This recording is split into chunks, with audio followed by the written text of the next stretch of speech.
will continue with our next session. Surprisingly, I am still the chair. I think there are debates on what's the most important next direction in scientific research, but there is no debate that one thing that we all care about for human civilization is our next generation. So that brings our last session about AI and education in the AI era. It's my great honor to introduce Professor Carl Wieman, Nobel laureate and the Cheriton Family Professor of Physics and Education, Emeritus at Stanford University. Professor Wieman shared the 2001 Nobel Prize in Physics for the achievements of boson-Einstein condensation. This is a new state of matter at ultra-cold temperatures. In the years since, he has brought the experimental mindset to education, asking how students actually learn science and how teaching can improve through evidence rather than tradition alone. In 2002, for example, he founded PHET, which is PHET, Interactive Simulations, which is a free online education platform that has reached tens of millions of learners and delivered more than 1.8 billion interactive simulations worldwide. Professor Wieman also served as Associate Director for Science in the White House Office of Science and Technology Policy from 2010 to 2012. In addition to the Nobel Prize in Physics, he has received many other major honors, including the King Faisal International Prize in Science, the Lawrence Medal, the Benjamin Franklin Medal, the Ørsted Medal, the Eden Prize for Education Research, along with many more that I won't have time to mention here. He's also a member of National Academy of Science and a fellow of the American Academy of Art and Sciences. Let's welcome Professor Carl Wieman. Yeah, so I'm going to talk mostly about education, research, what we know about learning, and then from that perspective, sort of the role of AI is both its potential for benefits and dangers. Oops, having trouble here seeing things. So I'm going to cover, my talk is going to look at first the general issues of research and science and learning and teaching and science and engineering at the university level. And then I'll talk about sort of generalization of what research tells us is effective teaching. And then I'll talk about how AI can or cannot fit into that well. Now, over the last several decades, there's been research looking at the teaching, particularly at the university level, particularly of science and engineering. I think most of these ideas apply quite generally, but we really only have the data from science and engineering classrooms. And this work has been, the thing that makes it kind of most useful is when it's really focused on education in very specific disciplines, physics, computer science, different fields of engineering, et cetera. I've learned the most about the details of how to teach well, what's most effective learning, but there's a lot of kind of general consistency across different fields. And mostly what I'm going to talk about today is the things where we see showing up repeatedly in across science and engineering fields. And so we have consistent understanding of the learning process. And so I'm going to give some brief examples of a little bit of research and see the kind of things people are looking at.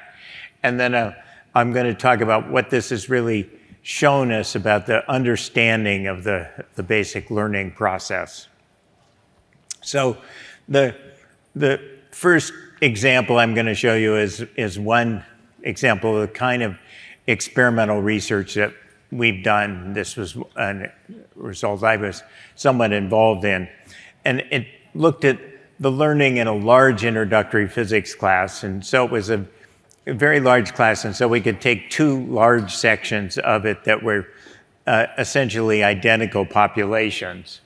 And then we could see how the effect of teaching these in two different ways. So the one, what we call the control section, was taught by someone who was a very experienced professor with good student ratings, but he used a fairly traditional lecture approach. And the other section was then taught by someone who was a fairly new physics PhD, but trained in my program in these kind of research-based teaching approaches. And so the two instructors then agreed to cover the same material in the same time, and then give a test on this material after they'd covered it in class, and that was the same for both sections, just to compare the learning. Now, the control section, I assume most of you are familiar, this was lectures, so the instructor is busy essentially just telling students things, the students are listening, maybe taking notes. The control section, though, was quite different. There, the students had a short pre-class reading assignment, but then the class itself would be focused around answering questions. And so here's an example of one where you have a circuit with light bulbs and batteries, and the students are asked, when the switch is closed, what's going to happen to the brightness of that bulb? And they have a number of choices here to make. And in this class, they had special devices for that. Nowadays, this has been replaced by cell phones that do the same thing. But basically, so that the student can select what answer they choose, enter it in their phone, and then that goes to the instructor's computer so they can see what the students across the class have chosen, who they are. Now, but after the students have made their selection, they aren't told what the answer is. Instead, they're told to talk to each other. And then, this is in a big lecture hall like this, and so that it's pretty much just neighboring students, but to discuss what the answer is and why. And while they're doing that, the instructor isn't just sitting around waiting for them to finish. They're listening in on those conversations. So they're getting little snapshots of what thinking is going on in the students' brains. So how much are they thinking in the way we want them, like a physicist, versus where are they confused?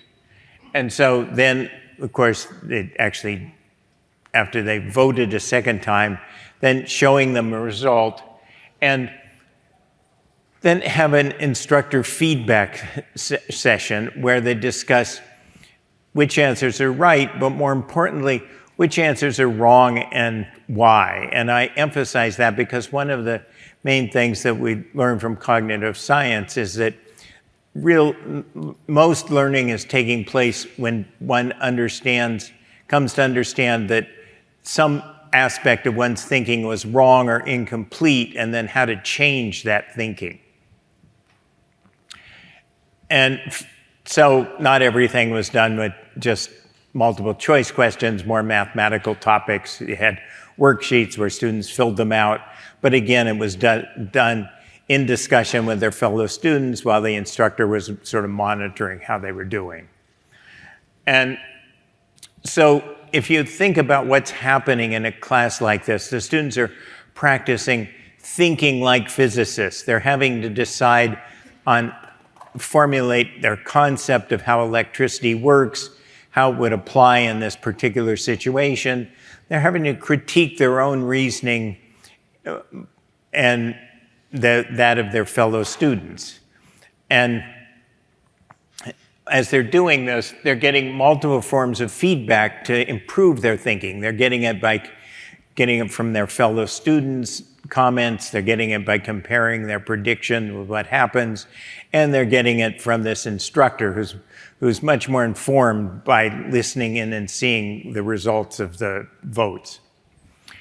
So remember, this was a research experiment, and so they had this surprise quiz given after they'd been covering this material in class.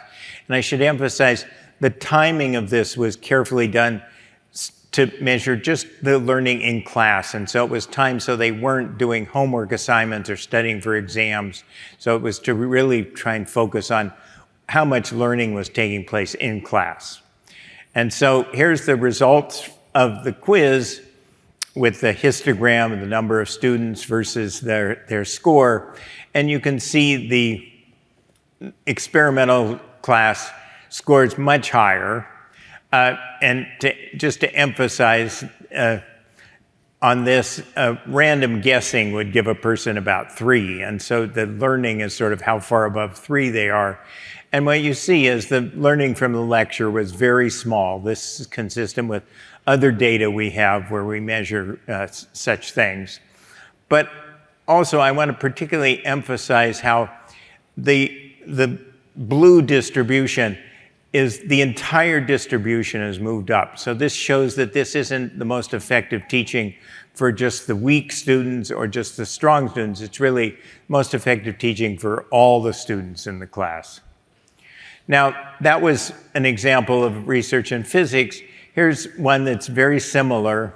It was very similar in the teaching comparison, but was in computer science. And this is the 4 core computer science courses taught at UC San Diego. And there, what one had is the same instructors teaching the course, but they simply changed their teaching approach from one year to the next. And so the first year, which is the blue, is they taught with a regular lecture approach, and they looked at the drop and failure rates from over the entire term. And then for the subsequent year, they switched to what's called research-based teaching, using the very same approach I just gave for the physics course, where they were posed questions in class, discussed with their fellow neighbor students and so on, and had to answer them. And that led to the green results, where you can see that there are much lower drop and failure rates. And so this is an example of you have the same instructors simply learning different ways to teach, and now they have about 1/3 the drop and failure rates they had before. And they've tracked these students and seen that they go on to be successful computer science majors. So that's a kind of research that one has from, like I say, many different courses. There's many, 1,000 papers or something like that with this kind of comparison. But the bottom line is really, one has to really teaches us to rethink a different way of thinking about how learning actually happens. And the old model for learning, which is still very pervasive in the universities around the world, is that these student brains come into their classroom and they vary in different ways. They're immersed in knowledge through the classes, and then knowledge sinks in different amounts depending on the brains. And so with that, it's the model of learning, then the focus is generally then on trying to select the brains that you think are best, that are going to soak up that knowledge the best, and choose what's going to be in the curriculum, which topics to cover when, that'll, again, sort of fill up the brain most effectively. Now, this model has been around for a long time and is still very widely held, but it's just plain wrong. That research gives us a very different view of learning, which is that these student brains, when they start out, particularly at the university level, they're not all that different. But what's most important is they're quite changeable. And so the fact is, the brains are transformed by their educational process, or really the thinking they do as a result of their education. And it really rewires their neurons, hooks them up in different ways. And so this transformed or rewired brain has new capabilities. And so this is quite a different view about learning. And you can even, people can see this now with modern brain imaging. This shows the brains of two people who are in MRI machines interpreting a medical X-ray image. And on the right is a brain of a medical student who's just learning how to do this. On the left is a highly trained, expert radiologist. And you can see how the radiologist's brain, because of their training, is really activated in a completely different way than the student. So one of the other basic things that research has established is the brain primarily learns the thinking that it practices and not much else. And so that raises the question about, well, in science and teaching science and engineering, what is it you really need the brain to be practicing? And what I'm going to claim is that it's technical problem solving. That scientists and engineers, they're solving novel problems, whether it's explaining a phenomena or creating new things or answering questions. These are all examples of technical problems that you're basically solving. Now, so the tradition, in all our courses really, at some level, the goal is to teach students to become better problem solvers.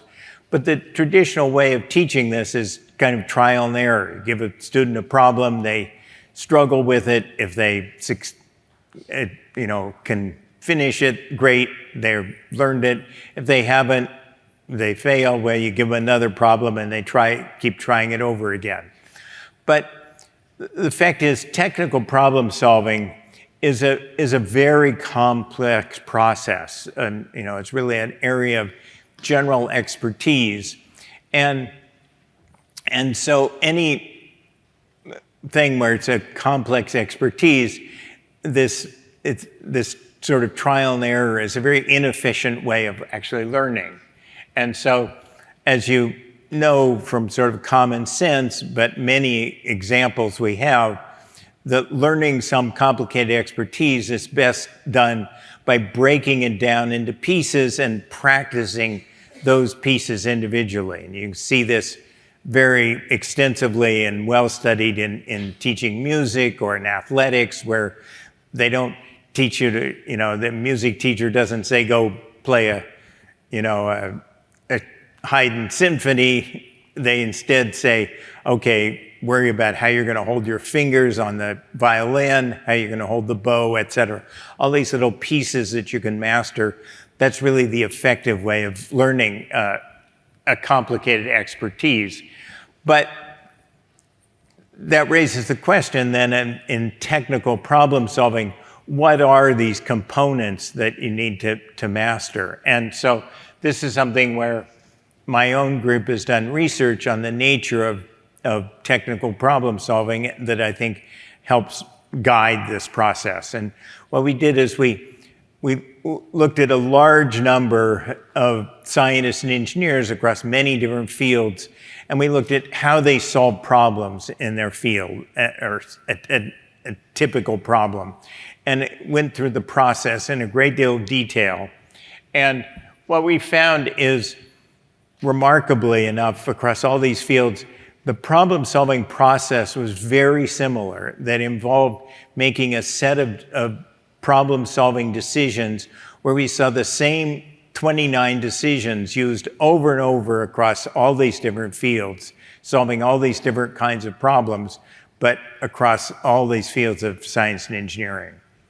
And so these decisions are things like, when faced with a problem, what concepts apply, what simplifications or assumptions to make, what are related problems you know how to solve that can help you guide the solution, how to break a problem down into pieces, what information is needed and how to get it, once you have information, deciding how reliable it is and what can be concluded from it, and et cetera, through a whole set of other detailed decisions, down to finally, when you have a result, even deciding how is the best way to present the result. And so when you see the decisions laid out like this, it's a lot easier to understand how these can actually be consistent across what seem like quite different fields of study.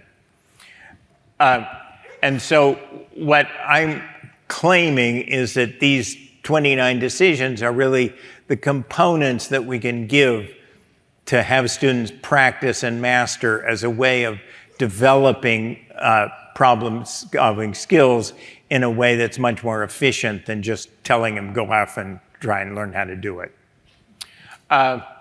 Okay, so switching a little bit to what is then the most effective teaching.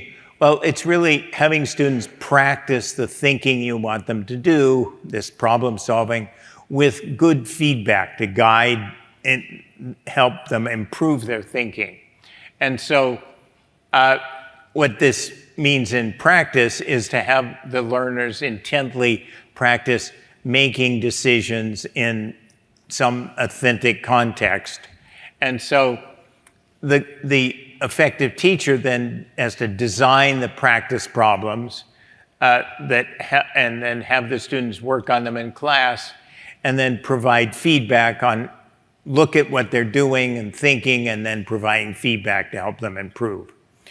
And so what we've seen, this is a general structure of a research-based class that seems to be quite effective over a whole range of subjects and levels, is shown here, where the students do some sort of basic preparation, getting basic facts and information, whereas the teacher prepares the practice problems and the parts that the students will work through, introduces them to the students, and then the students work usually in small groups because they can sort of help each other through social learning, working on the problem while the teacher is going around monitoring their discussions, seeing what they're writing down, understanding, getting a picture of their thinking, and so that then at reasonable intervals, every 10 or 15 minutes, then the teacher will pull the whole class together and give them feedback and guidance on what they've done, answer questions, and then the students will return to the next section of the problem to solve it. And class just continues on throughout that way. But the key features of this are that the students are practicing the thinking that you want them to learn, and the instructors are much more knowledgeable about that thinking, and so can provide much more targeted and effective feedback and teaching to them. So, one thing, that's sort of the big picture. I'm leaving out lots of details about how to actually, we studied this in actually implementing it in classroom. There's a lot of other details you have to worry about, how you present this to the class, how you set up groups, what deliverables, et cetera, but I won't go into those today. Okay, so that's sort of a lot of background about what's needed for effective learning and what we've learned about that. And so now I'm going to switch to how does AI fit within this model? Because I think that's really to think about using AI in education, both its potential and its benefits and its dangers. You really have to look at it in the context of what we know about what people need to do to learn. And so, the benefits are pretty clear, that in principle you could have the AI provide this sort of individualized tutor to give its students guiding feedback that is targeting every individual student in a way that no instructor can do with a reasonable sized class. And so and there's some reason to think that this is can be particularly useful in that there's some evidence showing that students are more comfortable sort of talking to and interacting with, asking questions of a AI than they are from fellow students or the instructor. So that's a positive feature here. The danger is always really comes into that it's too easy to just get answers from an AI, and that shows up in a variety of ways here. That, the point is that what we've seen is real learning is you have to recognize what you're thinking is wrong. You have to struggle to revise it and think it up differently. That's really the work your brain has to do to basically, make these neurons be connected up in the right way to develop expertise. And so that this kind of self-questioning of being able to ask yourself, do I understand this? Do I need to think about this differently? Is really, a technical label is metacognition, but it's kind of thinking about one's own thinking. It's really has been seen as a real necessary component of becoming reasonably expert in any sort of subject, is to develop this kind of thinking. And the problem with AI is it just can give answers so quickly and easily. It really short circuits this sort of mental processes that we know are so essential for the learning to take place. And this danger is really aggravated by two very well-known human tendencies. One is the brain's fundamentally lazy. Everybody, it's just built, evolution has made us want to look for whatever takes less effort, less energy. And so, if something seems easy, it seems like it should be a better way to do that. And there's nothing easier than just getting an answer from AI as opposed to trying to figure it out. So that's one problem. But then that's magnified by a second tendency, which is not so obvious, but it's been pretty well studied and established, which is humans have a very strong tendency to confuse familiarity with understanding. And so that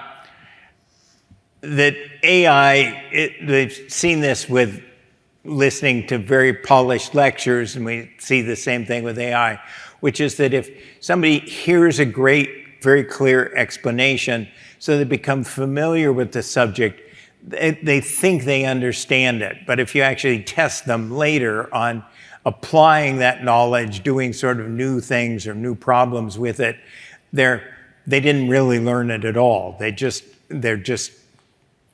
mistakenly think they've learned it because they've heard it explained and is so familiar to them.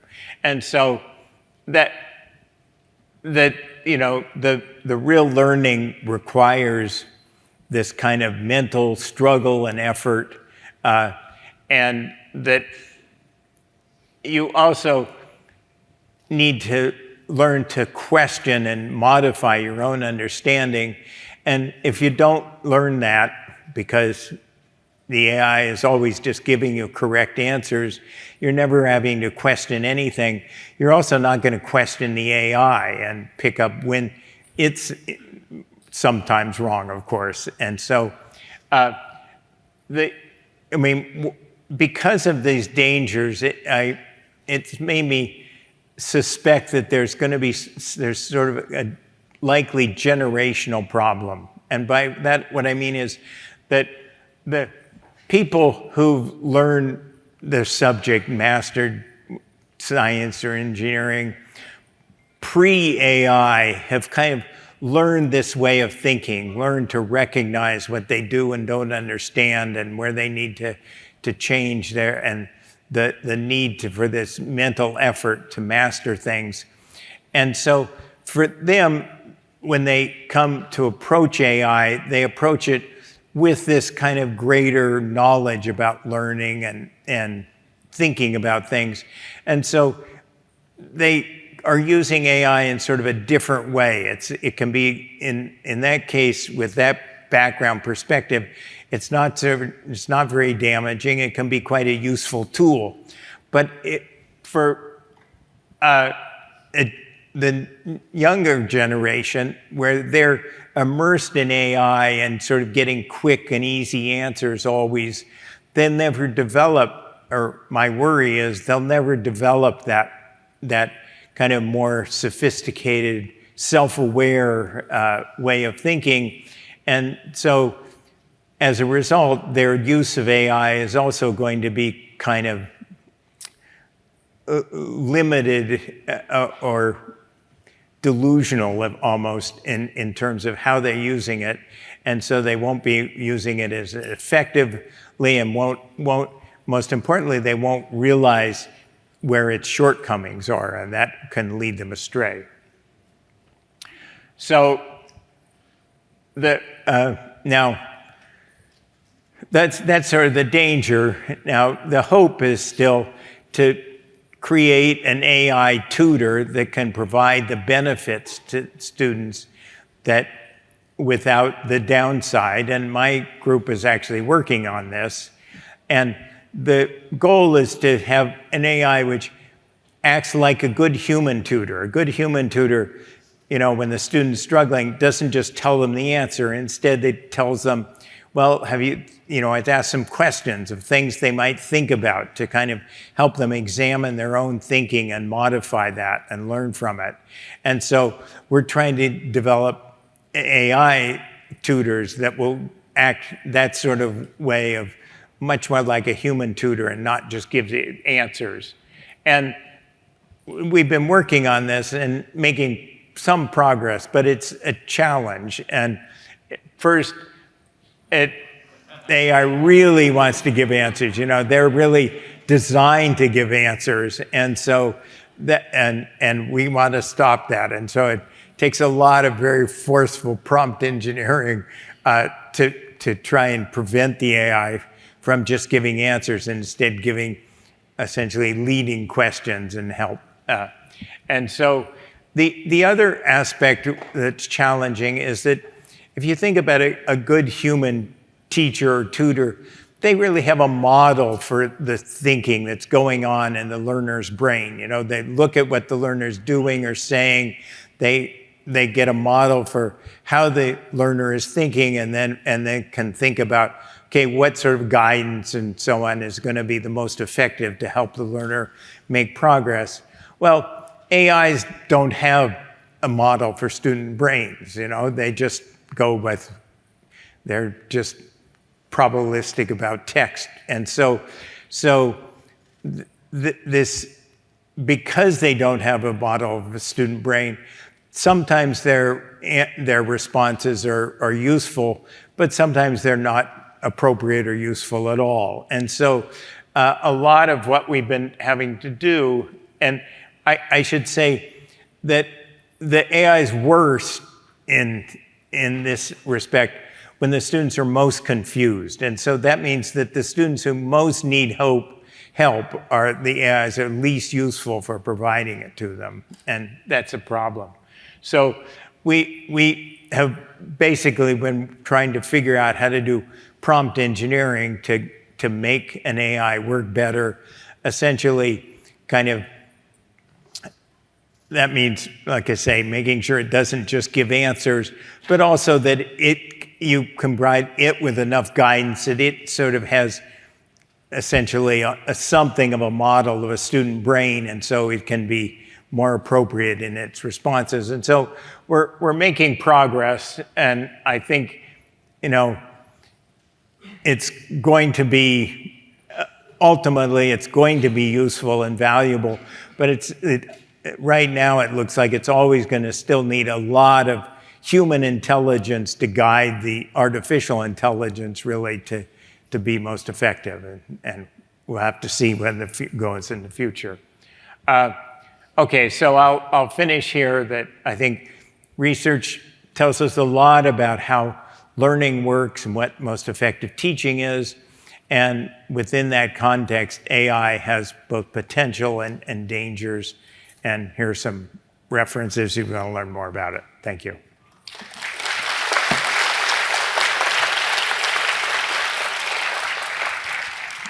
Yeah, okay. Thank you so much for the inspiring talk. And you mentioned about very important to give feedback after the initial questions to stimulating student individual independent thinking and group discussions. So how do you based on all these experiences to see can we improve the way we train the trainer? Because AI, as you point out, will have limitations. Could we use those experiments and studies you have gained to train better teachers to complement and supplement the AI tools? Yeah, so how to train teachers is a complicated subject because it comes in. But I mean, the main thing I know is you just have to get experience and guidance. You know, we have a lot of research. I have my reference up there. I wrote a book that tells a whole lot about how to do it, but that's only, that's helpful, but one has to, become really good. You really have to have that experience at actually working with students and focusing on how they're thinking and understanding what provides the best feedback to them. But, what I've found is that you can go a very long ways just having, and I've been teaching a graduate course in this that's pretty helpful of just going through the basic theory, the basic, ideas that you need to be acting as a teacher, how you need to be acting. There's such a difference between thinking about your job is to just give knowledge and put it into a student's brain versus you need to guide them so that their thinking improves. And if you just switch that basic paradigm, you already help tremendously. Thank you. Maybe a question from Denmark. Yeah. Hello, sir. Thank you so much for your keynote lecture. I really enjoyed it. I'm Sarah, and I study at Tsinghua University. So I'd like to ask a question on, I think just in general because you're an educator and you know so much about the field, but I'd like to ask, what is like the greatest challenge, something that you feel so passionate about, but also you have fumbled over so many times in relation to education and research? Yeah, thank you.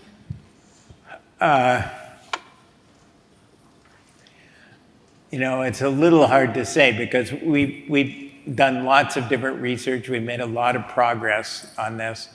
But one of the biggest challenges still is the fact that students come into a classroom, and even a university as selective as Stanford, they have a tremendous range of educational backgrounds and preparation. And that, what we see is that just there's no way around it. If you've had a good education, that puts you at a different place than if you've had a bad education in high school. And so, the biggest challenge I've faced is trying to think how really to make up for what you might call the educational deficits that some students have, relative to others, and how you can somehow overcome those background differences and help them catch up, because it's a pretty fundamental issue. And of course, in this country we have, one of the things we've studied and we've realized is just the enormous disparities in the educational background that students have. We've looked at introductory physics, but I'm sure it's quite generally true. And that just makes a tremendous difference in how students do in their university courses. Thank you so much. The question from the mic in the back. Hello, so I was wondering, is the only benefit of AI for students just to give them information very quickly or get answers very quickly? Or is there any other benefits? Does it actually help them understand the material better? Well, that's a good question. I mean, in principle, it should, you can imagine it should help them understand it better, but it really depends enormously on the kind of the student's approach to it. If they're just looking for what's the right answer, then I think that's a very limited, if any, benefit and considerable danger. So, you know, it seems like there must be some times when getting some information, getting more knowledge about something can be productive, but in a big picture of kind of, you know, learning to think better about a subject, just getting answers is awfully limited. The question from that, Mike in the back. Yeah. Hi, sir. I'm a student in UCR1 in bioscience and a startup founder in AI for science and brain-machine interface. I'm interested if like AI is taking over more and more intellectual work. So if people like learn less and get less education by this, would it be a larger field for applying those theories for educations in the like industrial AIs? Like, would it be a significant large field compared to the like traditional education? I think I'm going to rephrase this question. I hope to see if I mean, are you sort of asking, in an age of AI, what do students really need to know? Yeah. Yeah, and you know, I see that as really an unknown at this point. I mean, you know, that when the students or, you know, scientists can get from an AI things that they, you know, historically you needed to learn, but now it's so easy to get from AI. The question is, you know, what is important for people to actually know now, and what could, you know, and I look at it, you know, I look at the pocket calculator, you know, nobody needs to know long division now, whereas, you know, when I was growing up, it was essential, but, and so it's clearly capable of taking over some things that we traditionally felt, yeah, students need to know. But I think right now it's very hard to know what's really necessary, and my best guess is that we need to look at sort of what good scientists and engineers are doing in 10 years, how they're using AI, and for what, and that needs to guide then how we teach students, both what they need to learn separate from AI and how they need to learn to use AI. But right now, I think we don't know the answer.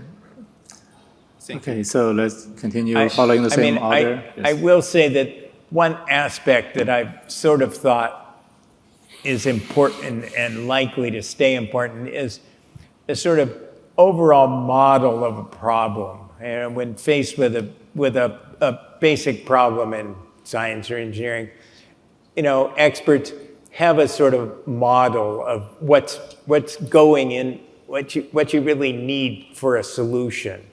And I think if you don't have that kind of model, you don't even know really essentially what to ask the AI or what to have it do. And so this kind of big picture of how to model a problem in general, I think is likely to be something that's going to always be important to still learn. But like I say, we need to know more. Okay, from the front. Hi, Professor Wieman. I'm very interested in your topic. And my name is Haisha. I'm the president for the Chinese Association for Science and Technology at Los Angeles. And we host a student innovation and project, and so you can showcase their case. One of the projects that interests me is called NeuroLearn. So that student is herself is a neurodiversity student in high school, and she has a problem like she can read the long articles, but she know every word, but she has challenge understand the whole. So she developed a website called NeuroLearn, so to help students similar to her to break down the topic into small section or different learning style. Like some has ADHD, some has autism or dyslexia. Some are good at visual, some are good at graph. So they can based on the learning style. So my question is how the AI can support student neurodiversity on and not make them too simple so their brain not working harder, but helps them overcome the challenge and make a better learning style environment for them. And the second question, how from your perspective, what the evidence-based principle can be used in designing this kind of AI website? Thank you. Yeah, so basically, I don't know the answer to these questions. I mean, the work that I talked about of learning is really based on looking at neurotypical students. And that's because that's where the numbers are, that's where the great majority of the research is. And people are starting to pay attention now. Researchers are starting to pay attention to neurodivergent students and what works or doesn't work for them, but we don't really know very much at all yet. And by the same token, we don't know then how to use AI for that purpose. So it's really, I'd say you're pointing out a basic research need, but it's not something we can answer yet. So in the future... Sorry, I think our time is very limited, so I hope to give our opportunities to other people for two last questions. Maybe you and the lady from the back. Yeah, sorry, thanks. Thank you very much. Hello, Professor. My name is Chen Yu. I just graduated from Harvard last year, and I'm a big fan of AI tutor. I did AI tutor research at the MIT Media Lab as well. My question is, let's assume if AI tutor can teach perfectly, highly adaptive, highly customized, what's the role of teachers? What's the roles of schools? So, I mean, if you get an AI tutor who's perfect, then you probably really don't need teachers anymore. But right now what we're seeing is that the AIs really need a lot of guidance from teachers to be effective. And so my own belief is it's going to be a while before you have AIs who are going to be perfect. I think we're just seeing they have a long ways to go. And in terms of, like I say, there's a very fundamental aspect, which is kind of, you need the AI to model the human brain and based on some inarticulate things it's saying. And that is, if you like, just an enormous computational challenge, which, humans, and through a lot of evolution of social interaction, are pretty good at, but I think it's going to be a long time likely before AIs are nearly as good. So, I mean, in principle, there could be a day when you don't need teachers, but I think we're a long ways from that. Thank you. Okay, I guess we have two people standing, so let's have the two last questions. Okay, hi, you. Professor. My name is Bella. I'm 14. I really enjoyed your speech. Thank you so much for that. What I wanted to ask you was, going into high school, what are some good ways you think that I could find, or any other high schooler could find, research opportunities, specifically maybe related to the uprising, AI ethics and stuff related to that?